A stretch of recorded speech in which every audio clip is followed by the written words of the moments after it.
வணக்கம். மனம் கவர்ந்த பங்குச்சந்தை அப்படிங்கிற அந்த தொடரில் வார இறுதி நாட்களில் கமாடிட்டிஸில் கோல்டு, சில்வர் மற்றும் க்ரூட் ஆயில், அதே மாதிரி பங்குச்சந்தையில் நிஃப்டி மற்றும் அதனுடைய செக்டார்ஸுகளை பற்றி நம்ம வழக்கமாக பார்த்துட்டு வரோம். இந்த வாரம் எப்படி செயல்பட்டது, அடுத்த வாரம் எப்படி செயல்பட வாய்ப்புகள் இருக்குது அப்படிங்கிறத நம்ம பார்த்துட்டு வரோம். இந்த வாரம் அப்படி பார்க்கறதுக்கு முன்னாடி புதிதாக இணைந்துள்ள அத்தனை நல்ல உள்ளங்களுக்கும் என்னுடைய மனமார்ந்த நன்றிகள். உங்களுடைய லைக்ஸ், கமெண்ட்ஸ் மற்றும் சப்ஸ்கிரிப்ஷன் மூலிமா நீங்கள் கொடுத்துட்டு வர ஆதரவுக்கு மிக்க நன்றி. வழக்கம் போலவே முதல்ல கமாடிட்டிஸ்லேருந்தே ஆரம்பித்து பார்த்துடலாம். அதில் கோல்டு இந்த வாரம் $2615 இரவு 10 மணி அளவில் ட்ரேடிங் நடந்துக்கிட்டு இருக்கு. ஒரு மிகப்பெரிய மாற்றம் அப்படிங்கிறது இந்த வாரம் கிடைக்கல. ஏன்னா யூஎஸ் மார்க்கெட்டே ஒரு 4 நாள் மட்டும்தான் இந்த வாரம் ட்ரேடிங் இருந்தது. கிறிஸ்மஸ் பண்டிகையை முன்னிட்டு ஒரு நாள் விடுமுறைன்றதுனால. அது குறிப்பாக நம்ம சொல்லப்போனால் இந்த பர்டிகுலர் கோல்டு லெவர் பொறுத்தளவில் நமக்கு இந்த மாதிரியான ஒரு சூழ்நிலையில் தான் இப்போ ட்ரேடிங் நடந்துகிட்டு இருக்குது. 2615 18 இப்போ மேக்ஸிமம் இந்த லெவலுக்குள்ளே தான் இருக்குது. ரொம்ப பெரிய மாற்றங்கிறது இந்த வாரத்தில் இதில் இல்லை அப்படிங்கிறதுனால பொறுத்திருந்து பார்ப்போம். அடுத்து வரக்கூடிய வாரத்தில் எந்த பக்கத்தில் அதனுடைய மூமெண்ட் மேலேயா கீழையாங்கிறத நம்ம வெயிட் பண்ணி பார்க்கணும். 2600 ஒரு நல்ல சப்போர்ட், 2699 ஒரு முக்கியமான ரெசிஸ்டன்ஸ். ஸோ இதுக்கு உட்பட்டு தான் சில காலங்களாக அது ட்ரேடிங் போய்கிட்டு இருக்குது, மேலேயும் கீழையும். ஸோ இந்த இடத்துலேருந்து ஒரு முக்கியமான ஒரு மாற்றத்தை கொடுக்கறதுக்கு கோல்டு எப்போ தயாராகுதுன்றதை நம்ம காத்திருந்து பார்ப்போம். அடுத்து சில்வர் 29.48 அப்படிங்கிற லெவலில் இப்போ ட்ரேடிங் நடந்துகிட்டு இருக்கு. இந்த டாலர் வேல்யூவில் பார்க்க போகும்போது இந்த $30 $29 தான் இந்த ஒரு வாரம், அதாவது இந்த 4 நாட்கள் இதனுடைய மூமெண்ட் இருந்திருக்கு. கிட்டத்தட்ட மூமெண்ட்டே இல்லாமல் இருந்திருக்கு அப்படிங்கிறது தான் உண்மையான விஷயம். ஸோ அதனால் இதுலேயும் அதே மாதிரியான ஒரு மாற்ற போக்கு தான் இதில் இருக்குது. ஒரு மாற்றம் அப்படிங்கிறது ஒரு ஸ்ட்ராங்காக இல்லாதனால இந்த வாரத்தில் நம்ம இதில் எதுவும் பெருசாக எடுத்து சொல்கிறதுக்கு இல்லை. 32.10 அப்படிங்கிற ரெசிஸ்டன்ஸும் கீழே 28.40ங்கிற சப்போர்ட்டுக்கு நடுவில் தான் இந்த வாரமும் இருந்திருக்கு. பார்ப்போம் வரக்கூடிய வாரத்தில் ஒரு மாற்றங்கள் வருதா அப்படிங்கிறத. அடுத்து க்ரூட் ஆயிலை பார்ப்போம். க்ரூட் ஆயில் $70 இன்னும் ட்ரேடிங் நடந்துகிட்டு இருக்கு. இந்த வாரம் அது கிட்டத்தட்ட அந்த $70க்கும் $69 தான் போய் வரதை நம்ம பார்க்குறோம். $68 கீழே போகிறதுக்கும் அதற்கு மிகப்பெரிய சந்தர்ப்பமும் கிடைக்கல. மேலே $70 மேலே போகிறதுக்கும் மிகப்பெரிய சந்தர்ப்பங்கள் அதில் ஸ்ட்ராங்காக இல்லை. $72 தாண்டாத வரைக்கும் மேலே அது ரொம்ப ஸ்ட்ராங்காக ரெசிஸ்ட் ஆகிட்டு இருக்கு. ஸோ என்ன செய்ய போகுது அப்படிங்கிறதுல ஒரு பெரிய எதிர்பார்ப்போடு தான் க்ரூட் ஆயில் இருந்துகிட்ருக்கு. இந்த வாரம் சந்தர்ப்பம் எப்படின்னா மார்க்கெட்டினுடைய கண்டிஷனுக்கு தகுந்த மாதிரி ரொம்ப அமைதியாகவே இருந்திருக்கிறத க்ரூட் ஆயிலையும் பார்க்க முடியுது. வரக்கூடிய வாரம் என்ன செய்யுதுன்றதை காத்திருந்து பார்ப்போம். அடுத்து நிஃப்டி மற்றும் அதனுடைய செக்டர்ஸுகளை பற்றி பார்க்கலாமா. நிஃப்டி 23,813 இந்த வாரம் க்ளோசிங் போயிருக்கு. ஆல்மோஸ்ட் 24,000 தாண்ட முடியாமல் இந்த வாரம், போன வாரம் அந்த 24,000 இறங்கின ஒரு மிகப்பெரிய கேண்டலுக்கு உள்ளே தான் இந்த வாரம் பூராவுமே இருந்திருக்கு. இந்த வாரத்தில் நீங்கள் 4 நாட்கள் ட்ரேடிங்கில் பார்த்தீங்கன்னா ரொம்பவும், அதாவது எங்கே ஆரம்பிக்கிறாங்களோ அங்கேயே கொண்டாந்து முடிச்சு தான் நிறுத்தியிருக்காங்க. ஸோ காரணம் எப்படி இருக்குன்னா, அன்னைக்கு ஒரு நாள் மட்டுமே ட்ரேட் பண்ணுறவங்களுக்கு மட்டும்தான் இந்த வாரம் வாய்ப்புகளை கொடுத்த மாதிரி ஒரு மேலையும் கீழையுமா போய் சென்று கடைசியில் முடிவு அந்த எங்கே ஆரம்பிச்சதோ அந்த இடத்துல நின்றுருக்கிறத நம்ம பார்க்கும்போது தெரியுது. ஸோ காரணங்கள் இது தான். நான் ஏற்கனவே சொன்னது தான். ஒரு 2 வாரத்துக்கு எஃப்ஐ மூமெண்ட் இல்லாமல் இருக்கிறதுனால மார்க்கெட்டில் இப்படி ஒரு சூழ்நிலை வரும் அப்படிங்கிறத நான் சொன்னேன். ஒருவேளை சந்தர்ப்பவசங்களாக மாறிடக்கூடாது அப்படிங்கிறதுக்காக யோசித்து தான் சொன்னேன்.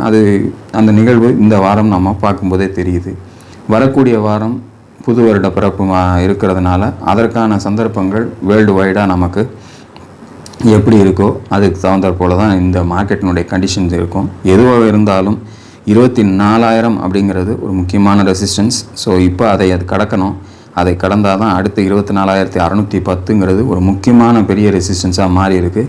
ஸோ அந்த லெவலில் த்ராஸ் பண்ணாத வரைக்கும் நமக்கு மேலே அப்சைடில் ஒரு மிகப்பெரிய ஒரு தடை இருந்துக்கிட்டு இருக்குது. கீழே ஒரு மிகப்பெரிய சப்போர்ட்டாக 23,360 அப்படிங்கிறது முக்கியமான சப்போர்ட்டாக இருந்துகிட்டு இருக்குது. இன்னும் அதை நெருங்கி பெருசாக செல்லலை. ஏற்கனவே ஒரு ரவுண்டு போயிட்டு திருப்பி 24,610 போயிட்டு மறுபடியும் கீழே இப்போ அந்த 23,813 க்ளோசிங் கொடுத்துருக்காங்க. வரக்கூடிய வாரத்தில் இந்த ஒரு மாற்றமானது இந்த பர்டிகுலரில் நிஃப்டியில் தருதா அப்படிங்கிறத, நிலையா கீழேங்கிறத காத்திருந்து பார்ப்போம். அடுத்து செக்டார்ஸுகளை பார்க்கலாமா. செக்டார்ஸுகளை நம்ம வழக்கமாக முதல்ல பார்க்குறது பேங்க் நிஃப்டி. இந்த வாரம் 51,311 அதனுடைய க்ளோசிங் போயிருக்கு. கிட்டத்தட்ட 51,850க்கு கீழே தான் இந்த வாரம் முயற்சிகள் மேலே போகிறதுக்கு இருந்தாலும் கூட பெருசாக போக முடியாமல் சுருண்டு இருக்கிறத மார்க்கெட் கண்டிஷனுக்காக அது இருக்கிறத நம்ம பார்க்க முடியுது. ஸோ ஒரு மிகப்பெரிய மாற்றம் அப்படிங்கிறது நிஃப்டி பேங்க்லன்றது இல்லை அப்படிங்கிறத நம்ம பார்க்கும்போதே தெரியுது. வரக்கூடிய வாரம் நமக்கு அதற்கான சந்தர்ப்பம் கிடைத்தால் மட்டும் பார்க்கணும். அப்படி இல்லை அப்படின்னா இந்த வாரம் நம்ம எந்த விதமான முயற்சிகளும் எடுக்காமல் இருக்கிறதே நல்லதாக இருக்கும். இந்த பர்டிகுலராக நம்ம இண்டெக்ஸை பொறுத்தளவில் நான் சொல்கிறேன். ஸோ அடுத்து வரக்கூடிய வாரம் அப்படி ஒரு நல்ல சந்தர்ப்பத்தை கொடுத்துச்சுன்னா 51,850ங்கிற ரெசிஸ்டன்ஸை கடக்கிறதுக்கு வாய்ப்பு கொடுக்குதான்னு பார்க்கணும். கீழே ஒரு முக்கியமான சப்போர்ட்டாக 49,990 அப்படிங்கிறது கண்டினியூ ஆகிட்டு இருக்குது அப்படிங்கிறத மனதில் வைத்துக்குங்க. அடுத்த செக்டர் ஃபின் நிஃப்டி 23,788 இந்த வாரம் க்ளோசிங் கொடுத்துருக்காங்க. 24,050க்கு நெருங்கி தான் போயிருக்கு. இருந்தாலும் அதற்கு ஒரு மிகப்பெரிய மாற்றம்ங்கிறது இந்த வாரத்தில் மார்க்கெட்டில் இல்லாததையும் இதுலேயும் பிரதிபலிச்சிருக்கிறத நம்ம பார்க்க முடியுது. ஸோ வெயிட் பண்ணி பார்க்கணும். அப்படி ஒரு இறக்கம் கொடுத்து வந்தால் 22,860 வரைக்கும் நெருங்கி வரலாம். வாய்ப்பு தரலை அப்படின்னா 24,050 தாண்டும் போது ஒரு ஃப்ரெஷ் மூமெண்ட் இந்த பர்டிகுலர் செக்டாரில் கிடைக்கிறதுக்கு நமக்கு சான்சஸாக இருக்கும் அப்படின்னு எதிர்பார்க்குறேன். இந்த வாரம் மிகப்பெரிய மாற்றம் அப்படிங்கிறது இந்த பர்டிகுலர் செக்டாரில் இல்லைங்கிறத மனதில் வைத்துக்கொள்ளுங்கள். அடுத்த செக்டர் நிஃப்டி ஐடி 43,720 க்ளோசிங் போயிருக்கு. 43,590 நெருக்கத்திலேயே தான் இதனுடைய இந்த வார செயல்பாடுகள் இருந்திருக்கு. 4 நாட்களுமே நெருங்கி அதற்கு கீழேயும் பெருசாக போக விடாமல் மேலேயே நிறுத்தி க்ளோஸ் பண்ணியிருக்காங்க. ஸோ மார்க்கெட் கண்டிஷனுக்கு இந்த பர்டிகுலர் செக்டாரும் ரியாக்ட் பண்ணியிருக்கிறத நம்ம பார்க்க முடியுது. இது ஒரு வேளை நல்ல சப்போர்ட்டாக எடுத்துக்கிட்டு மேலே திரும்பும்போது 44,940 அப்படிங்கிறது முக்கியமான ஒரு ரெசிஸ்டன்ஸாக இருக்கும். அப்படி வாய்ப்பு தராமல் கீழே கட் பண்ணி வந்தால் 42,510 ஒரு முக்கியமான சப்போர்ட்டாக இந்த பர்டிகுலர் செக்டாரில் இருக்குங்கிறத மனதில் வைத்துக்கொள்ளுங்கள். அடுத்த செக்டார் நிஃப்டி பார்மா 23,008 அப்படிங்கிற லெவலில் க்ளோசிங் போயிருக்கு. 23,100 நெருங்கியிருக்காங்க. இந்த பர்டிகுலர் செக்டார் மட்டும் இந்த வாரம் அதுவும் குறிப்பாக அந்த கடைசி நாள் மட்டும் நல்ல ஒரு ஏற்றத்தை கொடுத்து 22,695ங்கிற ரெசிஸ்டண்ட்டை ஸ்ட்ராங்காக கிராஸ் பண்ணி மேலே கொண்டு போய் நிறுத்தியிருக்காங்க. ஸோ 23,100ஐயும் தாண்டிடுச்சு அப்படின்னா இன்னும் வேகம் எடுத்து 24,090 வரைக்கும் போகலாம் அப்படிங்கிறது பார்மாவில் உள்ள ஒரு முக்கியமான ஒரு விஷயமாக நான் பார்க்குறேன். ஸோ செக்டார்ஸுகளில் இப்போதைக்கு கொஞ்சம் வலிமை கூடிக்கிட்டு போகிற செக்டாராக பார்மா இருந்துக்கிட்டு இருக்குது. என்ன செய்து கடந்த வாரத்தை போலவே தொடர்ந்து அடுத்த வாரமும் ஏறுதா அப்படிங்கிறத வெயிட் பண்ணி பார்ப்போம். அடுத்த செக்டார் நிஃப்டி எஃப்எம்சிஜி 56,444 க்ளோசிங். 57,000க்கும் 55,700க்கும் நடுவில் சில நாட்களாகவே கடந்துக்கிட்டு இருக்குது. ஒரு மிகப்பெரிய மாற்றங்கிறது இந்த வாரத்துலேயும் பெருசாக கிடைக்கல. இந்த லெவலுக்குள்ளேயே தான் அது சுருண்டுக்கிட்டு இருக்கிறத நம்ம பார்க்க முடியுது. இன்னமும் சொல்லப்போனால் 55,700 கடந்து கீழே செல்லும்போது ஒரு மோசமான நிலைமை ஏற்பட்டுடலாம். ஸோ 57,000க்கு மேலே போனால் கூட ஸ்ட்ராங்காக க்ளோசிங் இருக்குமா அப்படிங்கிறத எஃப்எம்சிஜியில் நம்ம வெயிட் பண்ணி இருந்து தொடர்ந்து இறங்குச்சினாலும் வேகமாக இருக்கலாம். அப்படிங்கிறதுனால கொஞ்சம் பொறுத்திருந்து அந்த லெவலுக்கு மேலே ஒரு ஸ்ட்ராங் க்ளோசிங் கொடுத்தா மட்டுமே இந்த பர்டிகுலர் செக்டாரில் நம்ம என்டர் பண்ணுறது நல்லதுன்னு நான் நினைக்கிறேன். ஸோ காத்திருந்து பார்ப்போம் வாய்ப்புகளை தருதான்ட்டு. அடுத்த செக்டார் நிஃப்டி ஆட்டோ 23,099 அப்படிங்கிற லெவலில் முடிஞ்சிருக்கு. 22,930க்கு மேலே கொண்டு வந்து இந்த வாரம் க்ளோசிங் கொடுத்துருக்காங்க. போன வாரம் ஒரு மிகப்பெரிய இறக்கத்தை கொடுத்து அதாவது ரொம்ப பாட்டம் லெவலையும் கட் பண்ணி கீழே கொண்டு போய் க்ளோசிங் கொடுத்துருக்கிறது ஒரு சிவியராக பார்க்க முடிஞ்சுது. பட் இந்த வாரம் அதற்கான கன்ஃபர்மேஷன் கிடைக்கல. இன்னும் ஃபர்தராக கீழே போகிறதுக்கான ஒரு கன்ஃபர்மேஷன் கிடைக்காம மறுபடியும் கொண்டு வந்து 22,930க்கு மேலேயே இந்த வாரம் க்ளோஸ் பண்ணி நிறுத்திருக்கிறாங்க. 24,040 நோக்கி பயணிக்குதா அப்படிங்கிறத வரக்கூடிய வாரம் அதனுடைய மேல் நோக்கி செல்லக்கூடிய ஒரு கன்ஃபர்மேஷன் ஏற்றம் இருந்துச்சுன்னா நம்ம வாய்ப்புகளை எடுத்து ஆட்டோ செக்டர்ஸில் இன்வெஸ்ட் பண்ணுறதுக்கு முயற்சிக்கலாம் அப்படிங்கிற மாதிரி தான் நான் யோசிக்கிறேன். பார்ப்போம் வாய்ப்பு தருதா அப்படிங்கிறத காத்திருந்து. அடுத்த sector Nifty reality 1071 closing. So ஒரு மாற்றம்ங்கிறது இதுலேயும் பெருசாக இல்லை. 1040க்கும் 1120க்கும் நடுவிலேயே இந்த வாரமும் நின்று போச்சு மார்க்கெட் கண்டிஷனை ஒட்டி. ஸோ பார்க்கலாம் அடுத்த வாரம் அதற்கான ஒரு மிகப்பெரிய மாற்றங்கள் எதுவும் கிடைக்காத வரைக்கும் நம்ம ரியாலிட்டியில் நம்ம வெயிட் பண்ணுறது நல்லதுன்ற மாதிரி நான் ஃபீல் பண்ணுறேன்.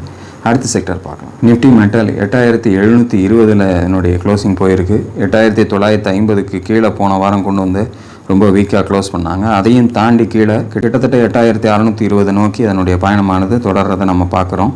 இன்கேஸ் இந்த வாரம் அதற்கும் கீழே போகக்கூடிய சந்தர்ப்பம் ஏற்பட்டுச்சு அப்படின்னா 8,120 வரைக்கும் போகிறதுக்கு அடுத்த வாய்ப்புகளாக மாறிடலாம். ஸோ மேலே 8,950 கட் பண்ணாத வரைக்கும் நிஃப்டி மெட்டலில் கொஞ்சம் பாதுகாப்பாக இருக்கிறது நல்லது அப்படிங்கிற மாதிரி இப்போதைக்கு இருக்கக்கூடிய சூழ்நிலை நமக்கு உணர்த்துது. அடுத்த செக்டர் பார்க்கலாம். நிஃப்டி ஆயில் அண்ட் கேஸ் 10,700 ஒட்டியே இந்த வாரம் க்ளோசிங். 10,683 விட்ட க்ளோசிங். மேலேயும் கீழேயுமே இந்த 4 நாள் ஆடி அங்கேயே நின்றுருச்சு. ஸோ ஒரு மிகப்பெரிய மாற்றங்கிறது இதில் இல்லை. 10,250 சப்போர்ட்டு, 11,480ங்கிறது முக்கியமான ரெசிஸ்டன்ஸாக இதை தொடர்ந்து பார்த்துக்கிட்டு இருக்கு. ஸோ என்ன செய்யுதுங்கிறதையும் காத்திருந்து நம்ம பார்ப்போம். இதுதான் இந்த வாரத்துக்கான செக்டார் லெவல்ஸ். ஓவராலாக நிஃப்டியினுடைய மூமெண்ட்டுன்றது இந்த வாரம் ஒரு அமைதியாக இருந்துட்டு தான் நம்ம பார்க்க முடியுது. அடுத்த வாரம் இந்த தொடரத்துக்கான வாய்ப்புகள் இருக்கும் அப்படிங்கிற மாதிரி தான் நான் எதிர்பார்க்குறேன். ஏன்னா நியூ இயர் வரைக்கும் எந்த விதமான மாற்றமும் பெருசாக இருக்கிறதுக்கு சான்சஸ் இல்லைன்னு நினைக்கிறேன். இன் கேஸ் ஆஃப் ஏதாவது குளோபலில் ஏதாவது நடந்தால் மட்டுமே இதில் மாற்றம் வரலாம், மற்றபடி எதுவும் பெருசாக இருக்காதுன்ற மாதிரி தான் நான் எதிர்பார்க்குறேன். ஸோ காத்திருப்போம். நல்ல ஒரு சந்தர்ப்பம் கிடைக்கும் போது மட்டும் நம்ம முதலீட தொடங்குவோம். அதே மாதிரி ஒரு நல்ல வாய்ப்புகள் தரக்கூடிய பங்குகள் மட்டும் என் கண்ணில் பட்டால் இந்த வாரம் அடுத்த வீடியோவில் உங்களோட இணைகிறேன். அதுவரை நன்றி, வணக்கம்.